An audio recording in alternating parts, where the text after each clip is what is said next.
Mohamed Mechmash, vous avez publié ce matin ces 10 propositions à l'attention des candidats à la présidentielle et à ceux candidats aux législatives également.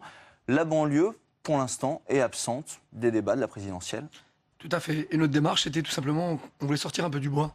Parce que la question des quartiers, en ce moment, elle est tout simplement aujourd'hui traitée sur 2 thématiques.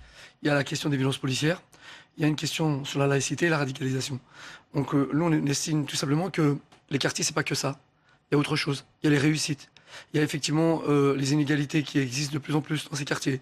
Il y a pouvoir avoir droit, ni plus ni moins comme les autres, au même droit commun. Voilà.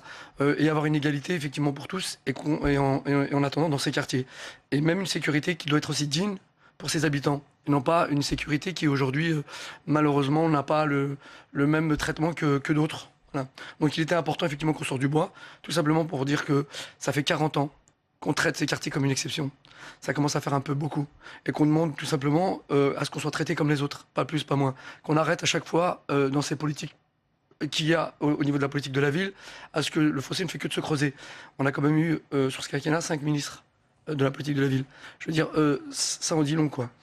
Tant que pour nous, le ministre de la politique de la ville ne soit pas le numéro 2 du gouvernement, on ne réglera rien sur la question de ces inégalités.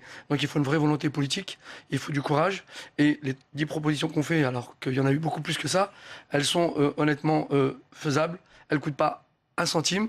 Il faut juste qu'on ait le courage, effectivement, d'aller jusqu'au bout de ces 10 propositions. Renaud Epstein, c'est la politique de la ville, vous l'étudiez. C'est des milliards qui ont été investis en rénovation urbaine. On entendait parler de plan Marshall pour les banlieues. Est-ce que cet argent, il a réellement servi pour les banlieues à améliorer finalement les situations qui sont dénoncées par Mohamed Mechmash? Première chose, il faut faire très attention quand on dit qu'il y a des milliards qui sont dépensés, parce que c'est une petite musique qui est quand même assez récurrente. En l'état actuel, l'État consacre moins d'argent aux habitants des banlieues qu'aux habitants des autres territoires. Si on agrège toutes les politiques publiques, je sais pas, si vous prenez un enfant, un collégien à Stein, il va coûter bien moins cher à la collectivité nationale qu'un collégien à Guéret ou dans Paris. Ensuite, on affiche d'énormes moyens pour la rénovation urbaine, on va dire 42 milliards. Mais qui paye ces 42 milliards? C'est pas l'État, ce sont les locataires. Ce sont les salariés qui résident dans ces HLM. Donc, il faut arrêter cette petite musique qui dit on met beaucoup pour la politique de la ville, on en met trop, et en plus, vous voyez comment ils se comportent. Ce n'est pas une réalité. Et quand j'entends finalement une des seules candidates qui parle vraiment de politique de la ville, c'est Marine Le Pen, qui nous dit moi, je vais faire financer toutes mes mesures en faisant des économies sur la politique de la ville, sur l'immigration. Je dois dire, malheureusement, il n'y a pas d'économie à faire de ce côté-là. Alexandre Devecchio, vous avez un positionnement tout autre. Pas tant que ça, en fait. En tout cas, pas sur la politique de la ville. Je pense que les choses se complètent. Je pense que la politique de la ville était nécessaire. Je pense qu'il y a quand même de l'argent qui a été mis dans ces politiques-là. On a vu des tours tomber, des quartiers rénovés. Et je pense que quand l'habitat est meilleur, les gens se sentent mieux et qu'il fallait le faire. Donc, je ne suis pas contre la politique de la ville, mais je crois que ça ne suffit pas et qu'on ne change pas les habitants finalement qui habitent dans les quartiers en changeant les murs. Donc, les questions sont bien plus profondes que ça. Et je crois que les politiques n'ont pas forcément de solution. C'est pour ça qu'on n'en parle pas. La situation est quand même extrêmement, je crois, tendue. J'aimerais bien, par exemple, qu'on parle de ce qui s'est passé au lycée Sugère. Moi, j'y ai grandi au lycée Sugère, puisque j'étais étudiant là-bas. À l'époque, on se faisait agresser à l'extérieur du lycée. Là, il y a eu quasiment une émeute à l'intérieur du lycée. Donc, on voit bien que la situation est très difficilement maîtrisable, finalement, pour l'État. Et on ne parle pas de ces questions parce que soit on a peur de faire monter le Front National, soit on a peur que ça s'embrase et que ça parte en émeute. Et on a tendance à déléguer les politiques publiques à des entrepreneurs identitaires, voire religieux, et à faire du communautarisme qui est, à mon avis, extrêmement dangereux et qui participe d'une partition du territoire à terme. Et c'est François Hollande qui le disait dans son livre « Un président ne devrait pas dire ça ». Sylvia Zappi, vous suivez les banlieues françaises. Justement, qu'il y ait des journalistes qui soient spécialisé sur les banlieues françaises. C'est aussi un regard différent. Il y a des journalistes spécialisés dans le secteur rural. Non, il faut quand même comprendre que les banlieues, c'est une grande partie de la société française.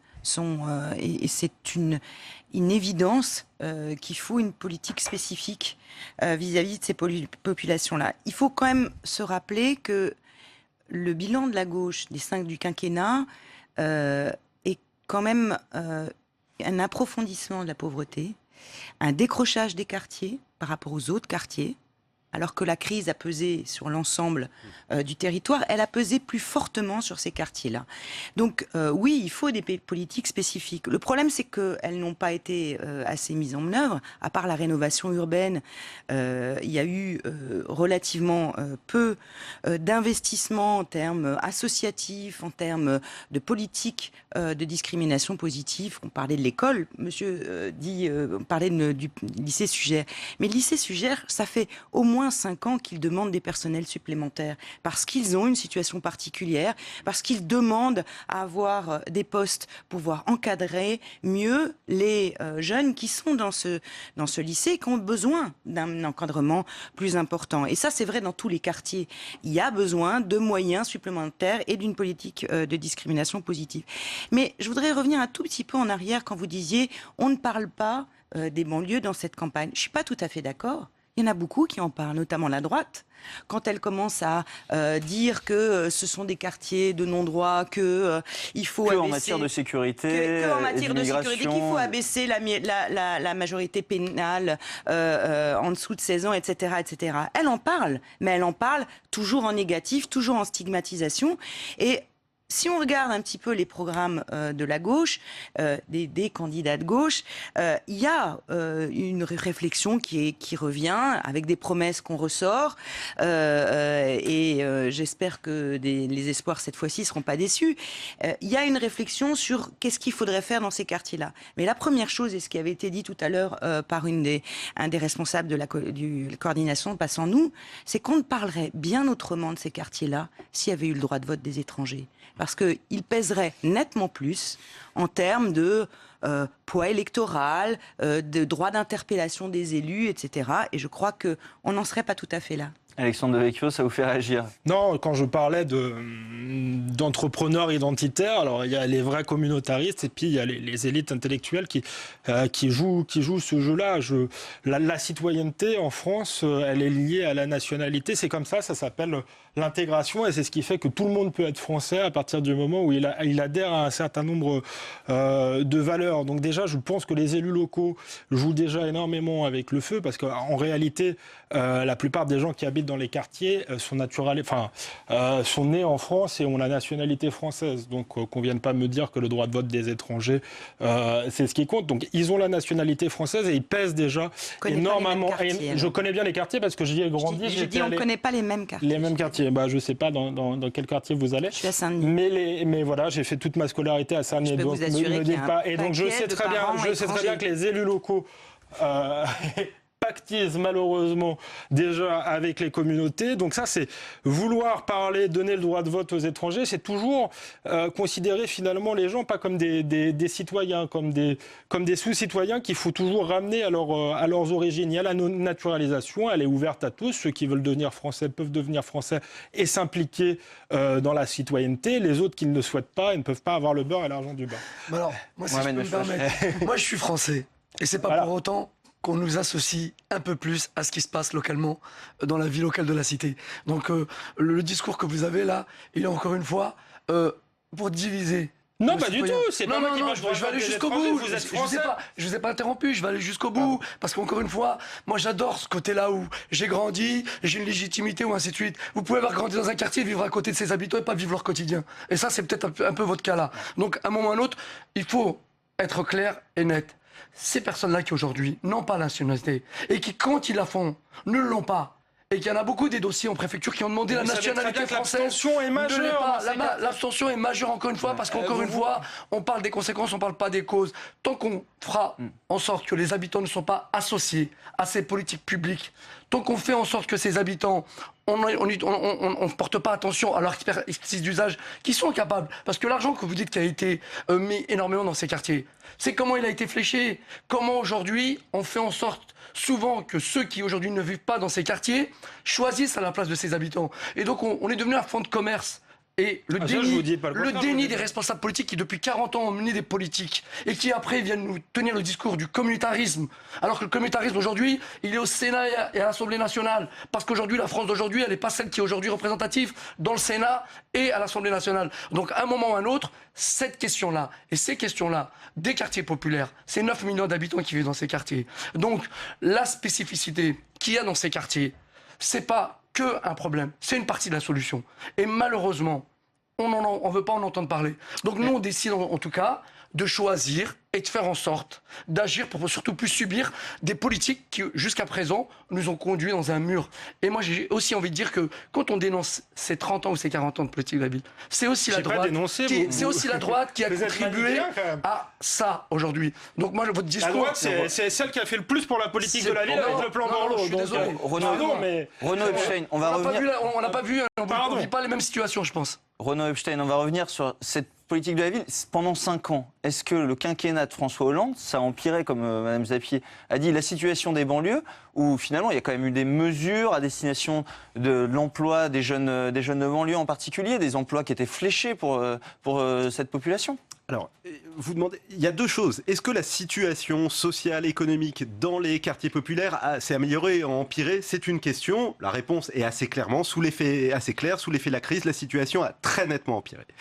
Ensuite, il y a une deuxième question qui est: qu'a fait la politique de la ville? Et on ne peut pas déduire de la situation sociale d'un banlieue les effets de la politique de la ville, parce que la politique de la ville, c'est moins d'1% du budget de l'État. Et si on veut considérer ce qui change dans les quartiers ou ce qui ne change pas, il faut considérer les politiques de l'emploi, les politiques économiques, les politiques scolaires. Excusez-moi, je voudrais juste finir un raisonnement. Et à partir de là, regardez un peu ce qui s'est fait. Ce qui s'est fait en matière de politique de la ville dans les quartiers, il y a eu une tentative de réforme on va dire, pour parler couramment, du logiciel, la politique de la ville, des modes de conception de cette politique avec la loi Lamy en 2014. Il y a eu quelques avancées potentielles qui se sont pas concrétisées. Il y a notamment eu, à la suite des attentats de 2015, une forme de crispation, de retour en arrière qui fait que ce qui potentiellement pouvait changer n'a pas changé. Il y a toujours eu cette politique qui a été menée sans grand changement. Maintenant, la question qui se pose et qui est fondamentale est celle de toutes les autres politiques. Et de ce point de vue-là, moi, si je reviens à la campagne, ce que je trouve, si on veut vraiment se poser la question des banlieues, c'est faut moins regarder quelles sont les mesures précises, ciblées vers les banlieues dans les différents programmes. Il faut se poser la question de savoir comment les orientations générales des programmes vont peser sur la situation des banlieues. Et de ce point de vue-là, la question centrale, ça va être quelle est l'ampleur des coupes budgétaires? Parce que, suivant que vous mettez le curseur, que vous allez vous allez supprimer 100, 150 000 ou 500 000 emplois de fonctionnaires, les effets sont radicaux sur ces quartiers. Parce que couper des emplois dans la police, dans le travail social, dans l'animation, dans l'éducation nationale, ce sont dans ces quartiers où les populations sont les plus dépendantes, ont le plus besoin du soutien des services publics, que les effets vont être les plus marqués. Sylvia Zappi, ces habitants des quartiers, ceux qui peuvent voter, est-ce que ça les intéresse encore, les discours des politiques pendant la campagne présidentielle? Est-ce qu'ils vont aller voter pour décider finalement aussi de leur futur? Ils sont comme tous les Français, ils sont dans un état d'exaspération vis-à-vis des politiques, vis-à-vis des institutions nationales énorme. Mais vous entendrez le même tous pourris ou ça ne m'intéresse pas, que ça soit à Bondy, à Neuchâtel, dans la petite commune rurale, il y a ce même niveau. Ils sont des Français comme les autres, il faut quand même se le rappeler tous les jours. Et ils ont... Par contre, comme tous les Français, une grande attente. Ils ont eu une déception énorme dans ces quartiers-là par rapport à la gauche, parce que ça avait été les banlieues qui ont eu le plus massivement voté pour François Hollande. Il y a une trahison de la gauche? Et ils se sentent trahis, bien évidemment. Ils se sont sentis plus, d'ailleurs, abandonnés que trahis, d'une certaine manière. Trahis sur des promesses qui leur avaient été faites sur le récépissé, sur le droit de vote des étrangers, mais surtout abandonnés parce que tout d'un coup, on a pu faire l'effort d'avoir une politique spécifique, d'avoir une attention dans les politiques nationales, générales, vis-à-vis de ces quartiers-là, avec une discrimination positive, que ça soit dans l'école, que ça soit dans la santé, que ça soit dans la police, etc. Et comme partout, il y a eu un retrait des services publics, je suis complètement d'accord avec M. Echstein, et dans ces quartiers-là, on le sent encore plus fortement qu'ailleurs. Mais du coup, dire il faut qu'ils aillent voter parce que ça les regarde en premier, mais comme tous les autres Français, tous les autres citoyens, je pense, moi, je continue à être convaincue que c'est important d'aller voter, pas laisser d'autres décider à notre place. Mais tant qu'on ne parlera pas directement aux habitants des banlieues de ce qui les regarde, tant qu'on leur dira pas la politique vous regarde aussi et il faut vous associer, mais évidemment que il y aura un délitement de cette sensation d'être acteur et donc du coup le délitement politique. Alexandre Devecchio, sur cette question de l'accès aux services, hein, c'est une des propositions phares du collectif. Forcément, les candidats qui préconisent, en tout cas pour certains, des coupes, ça va avoir un impact plus fort dans ces banlieues que dans des territoires qui sont plus aisés. Alors ça dépend où on fait les coupes. Moi je suis tout à fait favorable à l'État régalien. Je pense qu'il y en a besoin de plus d'État régalien dans ces quartiers, y compris la police, contrairement à ce qu'on dit. Et à Clichy-sous-Bois, il n'y avait pas de commissariat avant les émeutes. Vous m'arrêtez si je me trompe. Donc que l'État réinvestisse ces quartiers-là et fasse appliquer la loi républicaine partout, j'y suis tout à fait favorable. Après, qu'on coupe certains crédits à certaines associations communautaires qui attisent le feu identitaire, c'est autre chose. Donc il faut savoir où est-ce qu'on flèche effectivement les coûts, l'argent, où est-ce qu'on le met. Et après, j'aimerais bien aussi qu'on pense aussi au reste de la France, parce qu'effectivement la situation en banlieue est dramatique. On ne peut pas dire que l'État n'a rien fait. Et il y a aussi d'autres endroits en France où c'est difficile. Je pense à la France rurale, la France périphérique, où là encore il y a une désindustrialisation massive et les services publics qui s'en vont. Donc là, je ne cherche pas à mettre en concurrence les deux, mais je pense qu'il faut parler des deux et pas seulement faire du misérabilisme sur les banlieues. Vous disiez, en banlieue, il faut que les gens prennent leurs responsabilités et soient associés. Moi, je suis d'accord aussi avec ça. Je pense aussi qu'il faut mettre les parents devant leurs responsabilités. On sait que parfois, c'est difficile, qu'il y a énormément de femmes seules, mais ça aussi, c'est un des problèmes et un des tabous dont on ne parle pas. Et donc, là, c'est pareil. Quand les jeunes font le mur jusqu'à 4 heures du matin, bôlent des voitures, et à un moment donné, les parents sont responsables et il faut les mettre face à leurs responsabilités. Voilà. C'est toujours facile, encore une fois, d'aller pointer du doigt le coupable. Encore une fois, sans prendre en compte ce qui s'est passé réellement, ce qui fait en sorte. Voilà. Mais si, c'est ce que vous faites. Parce que depuis le départ, notre discours, encore une fois, c'est pas d'être dans l'assistanat. Nous, c'est notre émancipation. C'est ce que je vous ai dit. Nous, ce qu'on veut, encore une fois, c'est pas tout simplement nous monter les uns contre les autres, parce que la question rurale nous est importante aussi. Et on l'a souvent revendiqué, en expliquant que tant qu'on n'aura pas réglé le problème de fond dans ce qui se passe dans ces quartiers, malheureusement, ça se délocalise dans les quartiers ruraux, et on a une pensée pour les dom-toms et ainsi de suite, parce qu'il y a aussi des quartiers là-bas, et ils sont aussi en souffrance.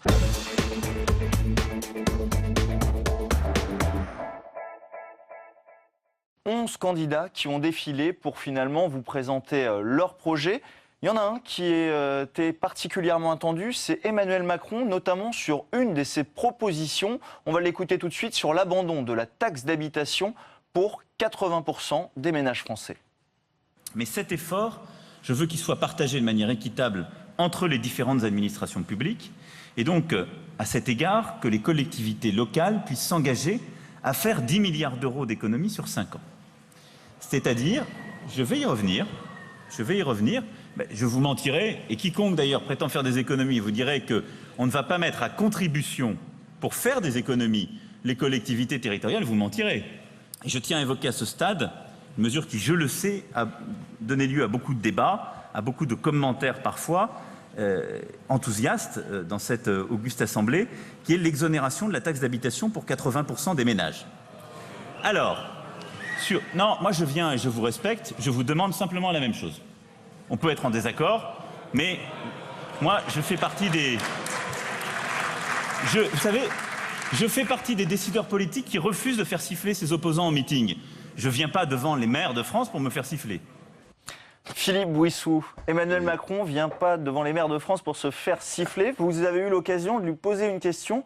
Est-ce qu'il vous a rassuré sur cette proposition d'abandon de la taxe d'habitation ? Pas du tout, pas du tout. Alors d'abord, il y a un point où je suis d'accord avec Emmanuel Macron, c'est sur la dimension injuste de cet impôt. Ça c'est clair, il faut en recalculer les bases, il faut retoucher les choses. Emmanuel Macron a été ministre de l'économie pendant quelques années, il avait toute l'attitude de modifier et de corriger les côtés injustes de cet impôt. Mais les collectivités locales viennent de se prendre 11 milliards d'économies depuis 2015, avec une quasi-disparition de la dotation globale de fonctionnement. Un deuxième plan d'économie à la hauteur de ce qu'indique Emmanuel Macron est invivable. Les communes sont aujourd'hui en état d'asphyxie, c'est les services publics qui vont être négligés, qui vont être réduits à des populations qui souffrent de plus en plus. Et c'est l'investissement public des collectivités locales, qui représente 70% de l'investissement public, qui va se trouver pénalisé et qui va nuire à la fameuse croissance que M. Macron appelle de ses voeux. Donc il ne m'a pas du tout rassuré. Jean-Luc Moudinque, cette taxe d'habitation, pour une ville comme Toulouse, on imagine que c'est un budget assez conséquent ? C'est quelque chose comme 95 millions d'euros, donc effectivement c'est très important. Et je suis très inquiet de cette proposition, moi aussi. Pourquoi ? Parce que même si on nous promet de compenser la perte de la ressource, on sait bien par expérience, parce que l'État fait ça depuis 30 ans, que lorsque un impôt est supprimé et que l'État nous le compense, au bout de la deuxième année, la compensation est dégradée, et puis au bout de quelques années, il y a une perte en ligne formidable. Donc je crois qu'effectivement, nous sommes là-dessus douchés depuis longtemps.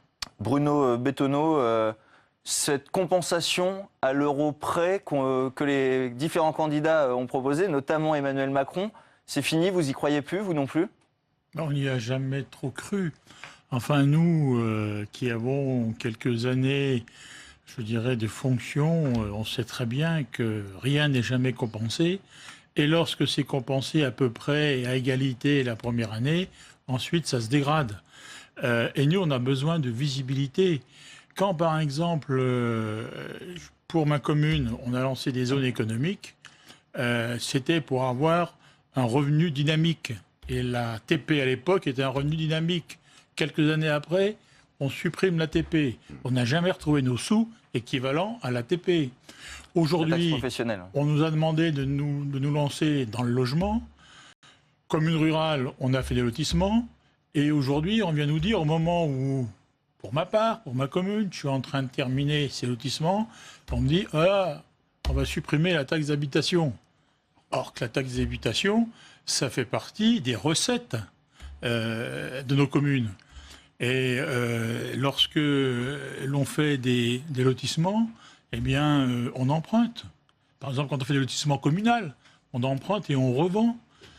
Mais si on nous supprime la recette qui est liée à l'assise de la taxe d'habitation, on ne peut plus rien prévoir. Et il n'y a plus ce lien de confiance qui existe. Marc Villemot, ce lien de confiance, cette compensation par l'État, finalement la confiscation de la taxe d'habitation, ça serait une mauvaise nouvelle de plus pour les maires de France ? Sans aucun doute, je crois qu'on se rend compte que de toute sensibilité, nous retrouvons sur le sujet par la force de l'expérience. Mais au-delà, se pose la question du sens de l'impôt. L'impôt, c'est la contribution de ceux qui peuvent mettre, en fonction de leurs possibilités, dans la tirelire commune, pour sortir de la tirelire commune ce qui est nécessaire à tous. Et au-delà des questions de compensation dont je suis évidemment certain que ça fonctionnera sûrement la première année à l'euro près, l'expérience nous montre que ça ne marchera pas. Ça pose quand même un problème de fond, un problème de vraie république dans cette affaire-là. Moi, je ne peux pas suivre là. Derrière cette question, c'est aussi la dotation globale aux collectivités qui est concernée. Il y a un candidat qui propose une nouvelle baisse des dotations, c'est François Fillon, mais il a un peu adouci la note aujourd'hui, alors qu'il parlait de 20 milliards pour les collectivités, il parle maintenant de 7,5 milliards d'économies et prône une liberté dans l'organisation des échelons administratifs. On l'écoute. Quoi qu'on puisse penser de notre architecture territoriale, quoi que moi-même je puisse en penser, je commence par vous dire que je ne souhaite pas engager une nouvelle réforme territoriale pendant le prochain quinquennat. Je souhaite que les collectivités et l'État s'inscrivent désormais dans une logique de liberté dans une logique d'expérimentation, donnant beaucoup plus de souplesse et de marge de manœuvre aux élus. Je considère ainsi, par exemple, que ça ne doit plus être au préfet de décider les limites territoriales des intercommunalités, mais aux élus eux-mêmes. Parce qu'il n'y a aucune raison de fixer des niveaux de population pour les intercommunalités qui soient les mêmes sur tout le territoire. Et ensuite, parce que mon expérience m'a appris que lorsque l'on force des territoires à se rassembler contre leur volonté, ça ne marche jamais. Je souhaite donc, dans ce contexte, que l'État passe avec les communes un contrat de mandature. Ce contrat de mandature s'appuiera sur 2 principes, la liberté et la responsabilité. La collectivité qui finance est celle qui décide. Je proposerai donc de réécrire l'article 72 de la Constitution pour qu'il ne puisse plus y avoir de dépenses imposées aux communes sans les ressources correspondantes. Alors Marine Le Pen n'était pas présente, mais ses positions ont été défendues par le sénateur maire de Fréjus, David Rachtine. Il a lui aussi évoqué le millefeuille territorial. On l'écoute. Comme vous le savez, Marine porte dans son projet présidentiel exprimé en 144 engagements, que je vous invite vivement à lire pour y voir sa pleine cohérence, ce qu'elle appelle une révolution de la proximité. Cette révolution se traduit du point de vue institutionnel en une grande réforme de simplification de l'organisation de nos institutions. Parmi le trop fameux millefeuille administratif, il s'agit de ne garder que 3 niveaux d'administration, les communes bien sûr, les départements et bien entendu l'État. Pour ce faire, et c'est peut-être le seul point avec lequel nous avons une petite divergence avec vous, nous pensons qu'il faut mettre fin au développement des intercommunalités afin que les communes retrouvent leur pleine compétence. Jean-Luc Moudenc, ces intercommunalités, on a vu, ça préoccupe différents candidats. Votre candidat François Fillon, lui, défend une liberté. Chacun, finalement, maintenant, peut faire comme il le souhaite. La liberté prônée par François Fillon me semble de bon sens. D'ailleurs, il est revenu sur une idée qui était la sienne, qui était de fusionner départements et régions. Bon, je pense que c'est une voie pragmatique. Le candidat, plutôt le représentant de la candidate du Front National, lui propose la suppression, il faut bien entendre quand même, des régions et de toutes les intercommunalités. Autrement dit, un retour en arrière qui serait incroyable et un bouleversement de notre échelon, de nos échelons institutionnels territoriaux qui, à mon avis, n'apporterait que des problèmes. Philippe Bouissou, cette liberté qui est vantée, qui est promise aux maires, finalement, ça ne serait pas une bonne nouvelle ? D'habitude, la décision tombe du préfet, ça sera telle intercommunalité, là, un peu plus de liberté pour s'organiser, ça serait pas mieux ? La question qu'il faut poser, c'est est-ce qu'il y aura une liberté pour revenir en arrière par rapport à ce qui a été construit dans le cadre de la loi NOTRe et de la loi MAPTAM en ce qui concerne l'Île-de-France, parce que les territoires qui ont été constitués pour l'Île-de-France, en tout cas, et pour le cœur dense de l'Île-de-France, la limite de population, c'était 300 000 habitants. Ça nous a conduit, notamment pour le territoire qui concerne ma ville, qui est un territoire de 24 communes, qui a fusionné 3 intercommunalités préexistantes. C'est un territoire très très vaste, dans lequel c'est très très compliqué d'avancer. Donc si on peut revenir sur ce qui a été fait dans le cadre de la loi MAPTAM, on a la liberté d'aller vers des intercommunalités, parce que je rejoins ce qu'a dit mon collègue, l'intercommunalité en soi, c'est une chose positive. La mise en commun de plusieurs communes sur des enjeux territoriaux importants, c'est une chose positive. Donc il ne faut pas les détruire, mais il faut que les communes consentent librement à ces regroupements et sur des thématiques qu'il faut mettre en commun. Mais ça voudrait dire revenir en arrière par rapport à la loi MAPTAM. Et aujourd'hui, ça me semble quand même très très compliqué, y compris, je ne suis pas sûr qu'à droite, tout le monde soit totalement d'accord sur ce point. Bruno Bethenot, vous êtes le président de l'association des maires ruraux de Côte d'Or. C'est les premières victimes finalement de ces intercommunalités, les maires ruraux qui se retrouvent rattachés parfois à des intercommunalités où le pouvoir est un peu plus lointain. Nous sommes tous victimes, parce que, je vais peut-être vous étonner, mais ces deux lois, MAPTAM et la loi NOTRe, ne sont pas des lois territoriales. Ce sont des lois de pouvoir. On a grandi pour diviser, et comme on a agrandi, on met l'administratif contre les élus. Parce qu'on s'aperçoit que dans ces grandes intercommunalités qu'on a créées, eh bien, la proximité n'est plus là, et l'administratif prend le pas sur l'élu de terrain. Alors, c'est vrai dans nos intercommunautés rurales, mais c'est vrai aussi ailleurs, hein, dans les communautés urbaines et autres. Hein. Ça devient compliqué pour faire jouer la proximité. Et tout le débat revient, parce que parce que l'intercommunauté, elle existe depuis 1865. Hein. C'est les premiers syndicats. C'est ça la base de l'intercommunalité. Et on se mettait d'accord entre nous pour faire des choses, parce qu'on sentait bien qu'il y a des choses qu'on pouvait faire mieux ensemble, hein, que seuls. C'était de l'intercommunalité voulue, choisie. Or, jusqu'à ces dernières années, on faisait encore cette intercommunauté choisie. Quand on nous dit aujourd'hui que ce qu'on avait hier, les CIVOM, c'était ringard, syndicat unique à vocation multiple, c'est-à-dire que c'est un peu comme les comités de communes. La seule différence qu'il y a, c'est que par rapport à aujourd'hui, où certains voudraient qu'il n'y ait plus que la communauté de communes qui lève l'impôt, parce qu'on dit, pour clarifier, il faudrait qu'une seule levée d'impôt, c'était la commune qui levait l'impôt, et qui abondait de son budget le budget du CIVOM. Et je peux vous prier de croire, quand il fallait ramener une rallonge ou voter, comme on fait aujourd'hui, une augmentation de taux, il fallait revenir dans tous les conseils municipaux et discuter. Et je peux vous dire que là, la démocratie, elle vivait. Parce que ça discutait aujourd'hui, qu'est-ce qu'on fait dans ces grandes intercommunautés? Le conseil communautaire dit, je vote 2%, 3% d'augmentation. Et puis les conseillers reviennent chez eux. Et le conseil municipal n'en parle pour la plupart jamais. Puisque c'est à un autre niveau. On a tué la proximité de gestion. On est en train de tuer la proximité de gestion. Marc Villemot, on a tué la proximité et le pouvoir des maires qui sont finalement les élus aussi qui sont plébiscités hein, par les habitants. Je pense qu'il y a un vrai risque, et ça dépend, je pense, des circonstances locales, territoriales, c'est sûrement une réalité. Quand on évoque les CIVOM, notre collègue évoque les CIVOM, on a eu des expériences plus récentes que les anciens CIVOM.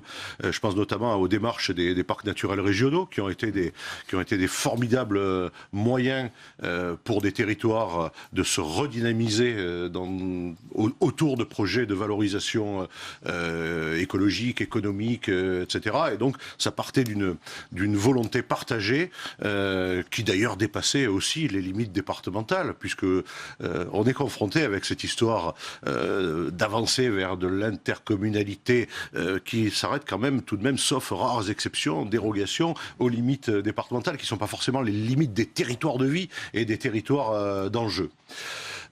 Pour autant, il faut reconnaître que dans les espaces, et moi qui suis un maire d'une commune urbaine, sur un territoire coincé entre deux grosses métropoles, qui est celle de Marseille, Aix-en-Provence et celle de Nice-Côte d'Azur, donc sur le site des alentours du Grand Toulon, pourrait-on dire, ne pas entrer dans une logique de métropole aujourd'hui fragiliserait à coup sûr, au regard des réalités économiques, des réalités économiques européennes et mondiales, les perspectives de ce territoire-là.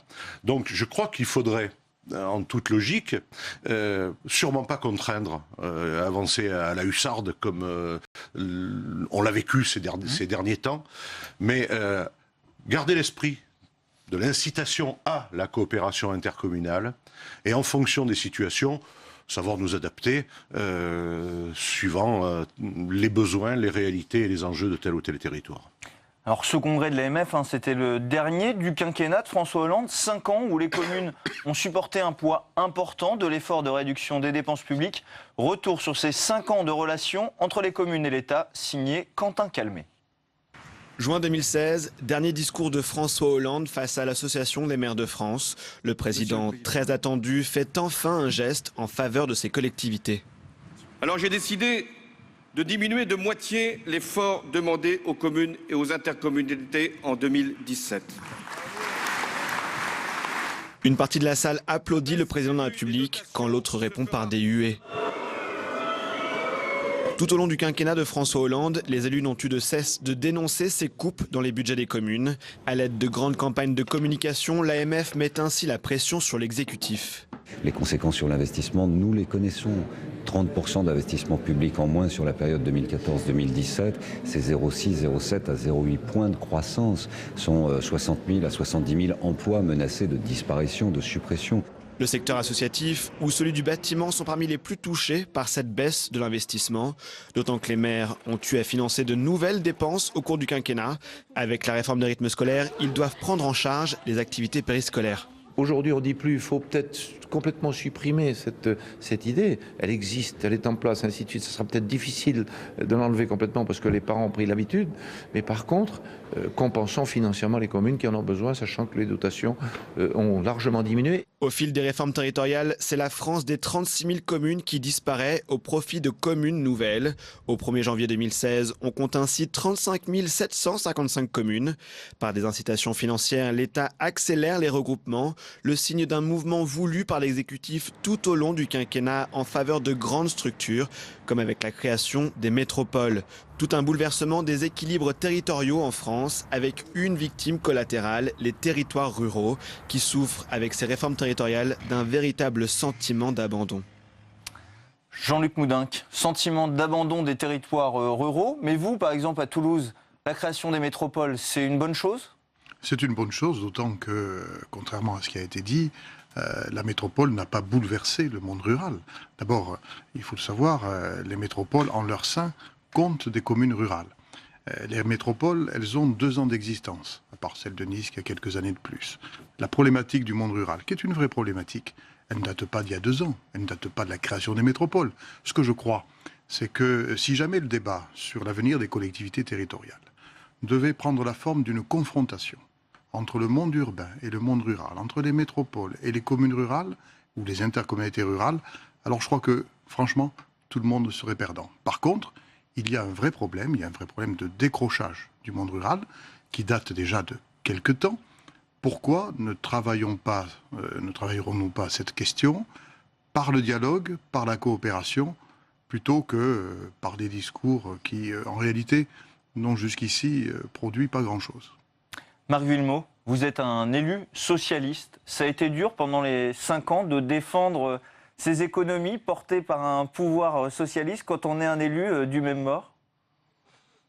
Ben non, parce que je ne les ai pas défendus. Je ne les ai pas défendus et j'ai même, de façon constante, indiqué que c'était une grave erreur que de nous contraindre de contribuer à la réduction du déficit public en dessous des fameux 3% du PIB, pour les raisons qui sont évoquées, qui étaient rappelées également, c'est que, objectivement, c'est nous qui sommes les collectivités, pas que les communes, mais les collectivités en général, notamment les plus importants pourvoyeurs de travail pour le monde, en particulier du bâtiment et des travaux publics. À l'arrivée, je ne sais pas ce qu'on y gagne. Et en tout état de cause, ça a mis quand même en difficulté et parfois en péril pour les plus en difficulté d'entre nous.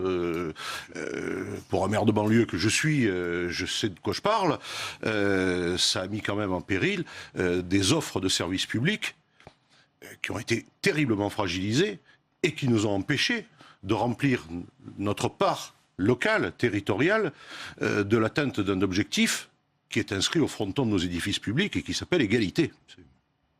Philippe Bouissou. Oui, moi je crois que derrière tout ça, il y a quand même un grand jeu de dupes. La question de la bonne gestion, la question du millefeuille, on nous ressasse ça depuis des années, quels que d'ailleurs étaient les pouvoirs politiques en place. Il y a pas, ça fait 10 ans que l'attaque elle a été lancée, et le jeu de dupes derrière tout ça, c'est d'obliger les collectivités locales à quitter le terrain du service public pour marchandiser des activités humaines entières. Aujourd'hui, les crèches privées fleurissent, les fameuses crèches interentreprises fleurissent un peu partout et versent des dividendes à leurs actionnaires. Le vieillissement dans les communes, là où on développait des services d'aide à domicile, où on développe des foyers logements, il y a des entreprises privées qui ont besoin de ce marché-là, et sous la pression européenne, on oblige les collectivités locales aujourd'hui à être les relais des politiques d'austérité et des politiques de libéralisation de pans entiers de ce qui était jusque-là réservé au titre de l'égalité, je suis tout à fait d'accord avec ce qui a été dit, réservé aux services publics et aux besoins des habitants. Bruno Betonneau, les maires les villes rurales sont celles qui ont le plus souffert de cette baisse des dotations ? Je ne sais pas si on peut... Les services publics dans le milieu rural, notamment. Ce que je peux dire, c'est que nos territoires, nos communes, représentent quand même... Il y a 36% de la population française qui vit dans les communes de moins de 2500 habitants. Que nos services, aujourd'hui, offerts à nos populations, sont des services de qualité. Je n'ai aucun souci de prendre dans les activités, je dirais, péri- et extrascolaires organisées dans nos intercommunalités ou dans nos communes et de les mettre en comparaison avec celles des grandes villes. Aucun souci. On verra même que, des fois, les communes rurales apportent un service de qualité qui étonneront plus d'une personne. Mais la problématique, elle est au niveau des ressources financières. Quand l'État distribue 2 fois plus de dotations de financement par habitant à l'urbain qu'au monde rural, vous comprendrez bien que on arrive à certaines difficultés. Ensuite, le monde tel qu'il est, si vous voulez, nos collectivités en tant que telles rurales, elles souffrent d'un manque de considération des services de l'État. Ce qu'on a noté depuis, je dirais, 7-8 ans, c'est un mépris des grands élus vis-à-vis des élus locaux. On ne nous a jamais écoutés. On n'a jamais pris l'attention de nos associations, qu'elles soient l'Association des maires de France ou l'Association des maires ruraux, jamais elles n'ont été concertées sur les grandes réformes. Alors après, on vient les voir pour des petites choses, etc. On va revenir justement sur une des grandes réformes de ce quinquennat. C'est une des mesures les plus discutées, avec un impact sur les finances des communes. C'est la réforme des rythmes scolaires. Et Benoît Hamon, ancien ministre de l'Éducation, a tenu à défendre devant les maires cette mesure. On l'écoute. Sur le niveau des élèves, il évolue, il va évoluer en mieux, et la responsabilité que vous avez prise, vous avez le droit de grogner, vous avez le droit de grommeler, vous avez le droit même, si vous voulez, de vous laisser aller à un moment où vous compensez ce que vous avez fait sur Emmanuel Macron, que vous pourriez regretter et me siffler un tout petit peu.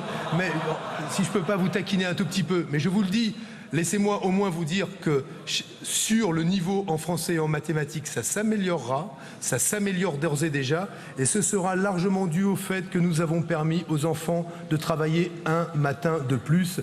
Il n'y a pas de raison qu'il n'y ait que 4 jours. L'école, quand elle est prise en otage par les adultes et qu'on pense les rythmes de l'enfant en fonction des intérêts des adultes, ça n'est pas une école et une bonne école au service des enfants.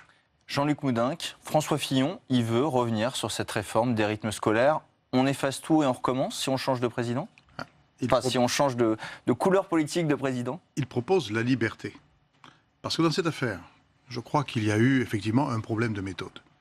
En soi, la réforme des rythmes scolaires est quelque chose que personnellement je juge d'intéressant sur le fond pour les enfants et pour les familles. Le problème, c'est que ça a été une fois de plus imposé et qu'en étant imposé, le coût, lui aussi, n'a pas été discuté. Et en réalité, la compensation, toujours pareil, quand il y a une compensation de l'État, la compensation que l'État nous donne, elle représente grosso modo la moitié du coût réel supplémentaire. Moi, il y a une dizaine d'années, j'ai été le premier maire de grande ville à généraliser les CLAE, les centres de loisirs associés à l'école. Je n'ai pas fait ça d'une année sur l'autre. J'ai étalé ça sur 5 ans, 6 ans. On a fait les choses progressivement, parce qu'à Toulouse, il y a 205 écoles primaires et maternelles. Et donc, nous avons construit quelque chose progressivement et nous avons apporté, je crois, un plus aux enfants et aux familles. Donc, ce que je crois, c'est qu'il ne faut pas jeter la réforme comme ça à la poubelle en soi. Il faut simplement, sur les modalités, accepter une liberté des élus et une progressivité dans la mise en œuvre. Et ça, c'est valable pour les rythmes scolaires, mais en réalité, cette méthode de dialogue et de progressivité, je pense que c'est un principe qu'on pourrait retenir sur bien d'autres sujets. Marc Vuillemeau, c'est symbolique cette réforme, elle a cristallisé la colère des maires ? Oui, probablement, et je suis bien obligé de reconnaître que Jean-Luc Moudenc n'a pas tort sur la forme de la mise en œuvre du projet. Ce que je veux rappeler tout de même, c'est qu'il est tout à fait objectivement vrai que le fait d'avoir ramené antérieurement la semaine scolaire à simplement 4 journées a aggravé les égalités des chances des enfants selon en particulier les milieux sociaux dans lesquels ils vivaient. Quand on allait à l'école que 4 jours, certains avaient la possibilité de vivre des expériences pouvant concourir à l'acquisition de savoir, de savoir-faire, de savoir-être, parce que leur famille créait les conditions de leur éveil à la culture, de leur participation à des activités sportives, une sensibilisation à l'environnement, etc. Tout un tas de volets éducatifs qui étaient portés, qui pouvaient être portés par la famille, et en particulier si la famille avait les moyens financiers d'inscrire son enfant à telle ou telle offre d'activité. En ce sens, la réforme a eu largement du bon. Où le problème se pose, c'est sur que fait-on des temps libérés dans les jours de la semaine, et là, à différents endroits, c'est vrai, selon que les communes étaient déjà engagées dans des pratiques socio-éducatives, socio-sportives, d'éveil à la culture, etc., ou qu'elles ne l'étaient pas, qu'elles en avaient les moyens ou qu'elles ne les avaient pas, qu'un tissu associatif complémentaire à l'offre publique pouvait déjà apporter quelques offres concourant à l'éducation des enfants. Ben là, on a sur le volet du périscolaire, par endroit, généré de l'inégalité. Et c'est donc là-dessus, à mon sens, que le projet de Benoît Hamon, il ne l'a pas vraiment évoqué, ou je l'ai mal entendu aujourd'hui, quand il évoque l'idée d'un service public de l'accompagnement scolaire et des temps périscolaires, c'est bien ça, un service public national. C'est bien ça qu'il faut mettre en œuvre pour corriger ces effets pervers de la mise en œuvre de cette réforme.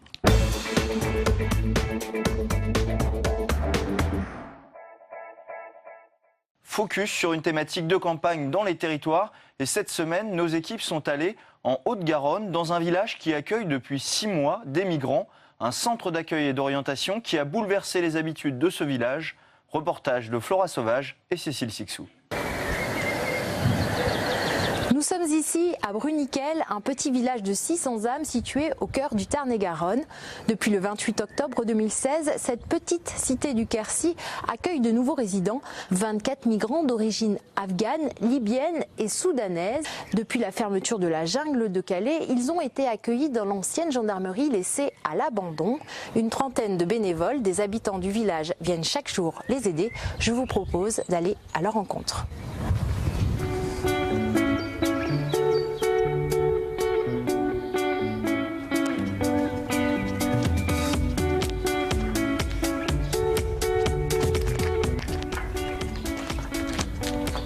Du riz. Un moment de convivialité. Après avoir connu la guerre, l'exode et la jungle de Calais, les 24 migrants accueillis à Bruniquel trouvent ici un peu de répit. Quelques mois où ils sont suivis médicalement, mais surtout aidés dans leur démarche de demande d'asile. Tu veux du poulet? Ouais. Anaïs Rondeau, la directrice du CAO, a tout mis en œuvre pour faciliter leur arrivée. Bonjour Anaïs Rondeau. Bonjour. Comment ici à Bruniquel, les migrants ont-ils été accueillis par les habitants? On a eu très rapidement beaucoup de personnes qui se sont portées volontaires pour nous aider à préparer le lieu. Et ensuite, on a effectivement des personnes qui sont réticentes ou qui ont des peurs et qu'il faut soulever et puis répondre aux questions, essayer de leur expliquer un petit peu comment ça se passe. Du côté des migrants aussi, l'installation dans ce petit village n'a pas été évidente. On ne leur avait pas expliqué clairement l'endroit où ils allaient arriver. Et donc ils étaient persuadés d'arriver en banlieue parisienne pour certains et d'autres à Toulouse. Donc ils pensaient arriver dans une grande ville. Et donc forcément, l'arrivée a été beaucoup plus compliquée. Il a fallu passer vraiment du temps avec eux dans le bus pour les décider à descendre et à s'installer ici. Des sessions de sport, des ateliers de musique, des cours de langue. Depuis 5 mois, les bénévoles s'organisent pour occuper les migrants. Bonjour. Donc devant la mairie, derrière. Jennifer habite le village. Tous les lundis, elle prend sur son temps libre d'enseignante pour donner des cours de français aux plus motivés. Pourquoi vous avez décidé de donner des cours de français ici? Alors ça m'a paru évident. Quand le CAO a ouvert, j'ai tout de suite cherché comment je pouvais aider et accompagner ces gens qui venaient nous rendre visite et profiter de cette chance de les rencontrer. Yacine, tu veux essayer de lire ? Test décrit le trajet. Vous habitez dans le village. Est-ce que vous avez eu l'impression que ça a apporté quelque chose à ce village de Bruniquel ? Moi, je trouve que ça apporte de la vie. On les croise souvent, ils sont en vélo, ils se promènent, on se fait des coucous par la fenêtre et c'est très sympa. Et ils ont aussi des rapports avec les enfants, puisqu'il y a l'école juste en face. Et chaque fois que je suis avec mes enfants et qu'on leur fait coucou, et toujours ils me disent « ils sont super sympas ».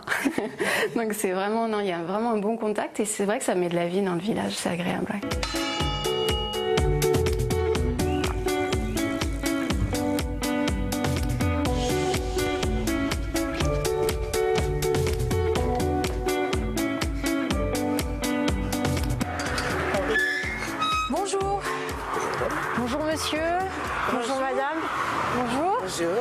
Alors je viens vous voir pour savoir un petit peu, vous, comment les voisins du centre de migrants, vous vivez cette ouverture de centre à côté de chez vous. On n'a pas été prévenus. C'est vrai que ça s'est décidé, c'est quand le préfet est venu faire sa réunion que là les gens, c'est ça qui n'a pas été apprécié par les habitants, quoi. La situation est la suivante, des gens arrivent, s'installent dans les locaux. Ils ne sont pas propriétaires, ils ne sont pas locataires, ils ne payent pas de loyer, ils ne payent pas d'électricité, ils ne payent pas d'eau, ils ne payent rien. Nous ici on paye tout, c'est tout. Et c'est l'assistanat complet, quoi, c'est tout. Leur présence, en tout cas, n'a pas perturbé la quiétude du village. Mais à Bruniquel comme ailleurs, la question des migrants restera au cœur des préoccupations au moment de glisser son bulletin dans l'urne. Et pour prolonger ce sujet, je vous propose d'écouter l'interview du maire de Bruniquel au micro de Cécile Sixou. Bonjour Michel Monté, vous êtes maire de Bruniquel. Alors comme on l'a vu dans le reportage, une partie des habitants a le sentiment d'avoir été mis devant le fait accompli. Est-ce que c'est vraiment le cas ? Un petit peu, mais nous aussi on a été pris un peu de court. Déjà, il n'y a qu'une partie des habitants, donc l'autre partie, bon, c'est une parenthèse, puisque le secrétaire général de la préfecture m'appelait en disant qu'il souhaitait installer un CAO dans les logements de l'ancienne gendarmerie.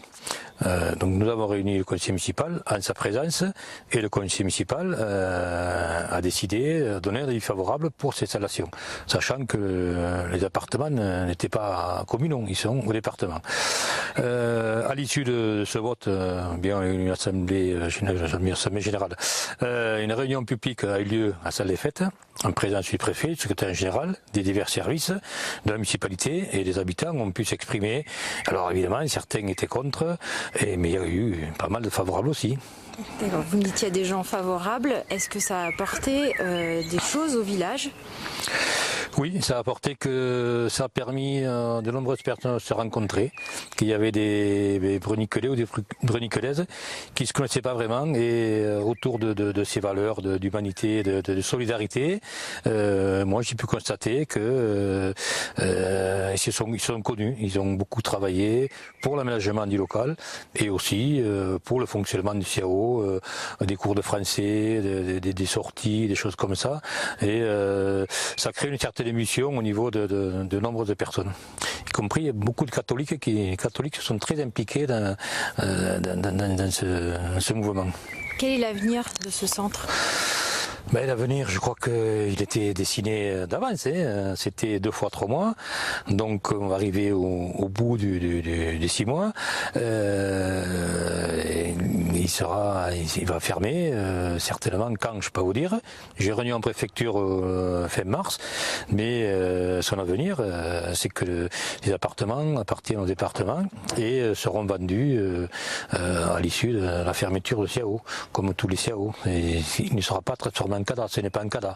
C'était un centre d'accueil et d'orientation, le temps que les jeunes puissent faire la pause et puissent faire leurs papiers. Il faut qu'ils puissent trouver une place ailleurs. On n'a pas réglé le problème, mais on leur a permis de faire une pause dans un beau village.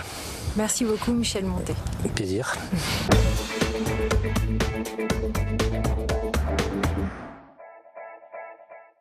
Et j'accueille maintenant sur le plateau notre chroniqueuse Tam Tranui. Alors Tam, vous venez de passer à la loupe les déclarations de patrimoine des candidats qui viennent d'être rendues publiques. Et c'est d'ailleurs une première. Effectivement, rendre son patrimoine public pour les candidats à la présidentielle, c'est une obligation qui a été instaurée par la loi de 2013 sur la transparence de la vie publique qui a suivi la fameuse affaire Cahuzac. Alors je précise que ces déclarations sont seulement certifiées sur l'honneur.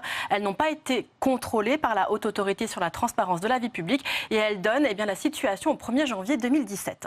Alors, qu'est-ce qu'on apprend en lisant ces déclarations de patrimoine ? On va commencer par le patrimoine immobilier, notamment celui de Marine Le Pen. Alors, on découvre que Marine Le Pen ne possède aucune propriété toute seule. Elle a pour partie une propriété dans le Morbihan, dans les Hauts-de-Seine et des parts dans des sociétés immobilières avec le reste de sa famille pour un total d'environ 612 000 €. Je précise que c'est déclaratif et d'ailleurs, Marine Le Pen, avec son père, ferait l'objet d'un redressement fiscal pour avoir sous-estimé leur patrimoine immobilier. François Fillon, lui, possède 3 maisons. Et oui, d'abord, le manoir de Bossé, sa résidence dans la Sarthe, évaluée à 750 000 €. C'est un manoir de plus de 1000 m² habitable et 14 chambres. Il a également 2 autres maisons plus modestes et seulement pour partie. Et cette partie, je l'évalue à 73 000 €. Un patrimoine total, si on tient compte de tous ces paramètres, qui est évalué à 823 000 €. La surprise, c'est que finalement, Jean-Luc Mélenchon, il a un plus gros patrimoine que François Fillon. Effectivement, un patrimoine d'environ 1 million d'euros réparti entre un appartement parisien, 837 000 €, et une maison dans le Loiret évaluée à 190 000 €. Il lui reste toutefois 140 000 € à rembourser pour sa résidence principale. Petite originalité, il a aussi un prêt souscrit auprès du Sénat d'environ 10 000 €. Alors on a aussi le patrimoine immobilier de Benoît Hamon. Lui a acheté un appartement avec sa conjointe, 700 000 € en 2016. Il possède un autre appartement à 121 000 €. Je précise qu'il est encore très endetté.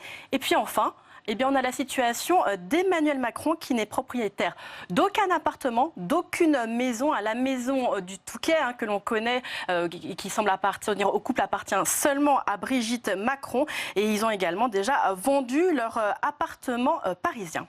Et on jette un œil sur l'exaction et les comptes en banque des candidats. Et oui, d'abord, Emmanuel Macron, il dispose de 110 000 € répartis entre des plans d'épargne en actions et un fonds de placement dans les PME qu'il a en tant qu'ancien salarié dans la banque Rothschild.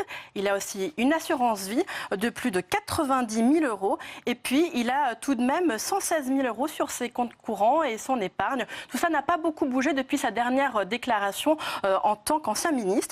On apprend également que Jean-Luc Mélenchon a pas mal d'épargne, plus de 100 000 € d'épargne et de compte courant. Benoît Hamon, lui, il dispose en tout et pour tout, en janvier 2017, de 15 200 €, mais tout de même notez un compte à l'étranger, ou pas tout à fait, un fonds de retraite des députés européens qui se situe à Bruxelles et qui est doté de 61 000 €. Enfin, on conclut avec François Fillon, un plan d'épargne en action de 34 000 €, une assurance vie, 37 000 €, de l'épargne aux alentours de 50 000 €. Et puis Marine Le Pen, 13 134 € sur ses comptes courants. Mais surtout, on apprend qu'elle a souscrit un énorme prêt pour l'élection présidentielle, 5,4 millions d'euros de prêt. Que leur ont rapporté leurs activités annexes. Oui, alors je voulais parler de cela, parce que notamment pour François Fillon, cela n'est pas situé dans la déclaration du jour, mais François Fillon, depuis qu'il a monté sa société, a perçu comme revenu professionnel entre 130 000 et 330 000 € répartis sur 4 ans entre 2013 et 2016. Et puis on apprend aussi que Emmanuel Macron a réussi à mettre dans sa poche 274 000 € grâce à son livre Révolution. Et puis en revanche, pour sa radiation de la fonction publique, il va devoir rembourser plus de 50 000 €.